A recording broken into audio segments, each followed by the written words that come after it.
Ազգային ժողովի նախագահ Ալեն Սիմոնյանն էլ արտահերթ ելույթ ունեցավ եւ հորդորեց, որ եկեղեցու եւ իր խոսքով կտրիչ Ներսիսյանի միջև կամ քերակնոջ միջև հավասարության նշան չդնեն։ Ազգային ժողովի խոսնակն արձանագրեց, որ մեջբերում եմ Հայաստանում որևէ մեկը որևէ տեղ եկեղեցու հետ խնդիր չունի, հավատքի հետ ոչ մի խնդիր չունի։ Դիտենք հատվածը։ Եվ հետաքրքիրը գիտեք որն է եկեղեցու խոսակցության մեջ, որ եկեղեցու կողքը կանգնած հայտարարած մարդիկ հիմնականում կաթոլիկ են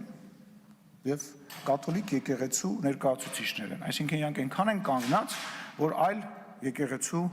ներկայացուցիչներ են եւ դրա մասին որևիցե մեկը չգիտես թե ինչու չի խոսում, բայց միևնույն ժամանակ այդ նույն անձնավորությունները, որոնք որ խոսում էին խմբակների մասին, որոնք հոխորտում էին Հայաստանի Հանրապետության հասցեին, հələ մի հատ պատկերացրեք, որ այն երկրում, որտեղ որ իրանք փող են աշխատում եւ բնակվում են, օրինակ Ռուսաստանի Դաշնությունում, կես բերան մի հատ ասեին այն խմբակը, որ այսօր ղեկավարում է ՌՏՌ, ասեին ինչ կլիներ իրանց հետ։ Ինչ կլիներ իրանց հետ։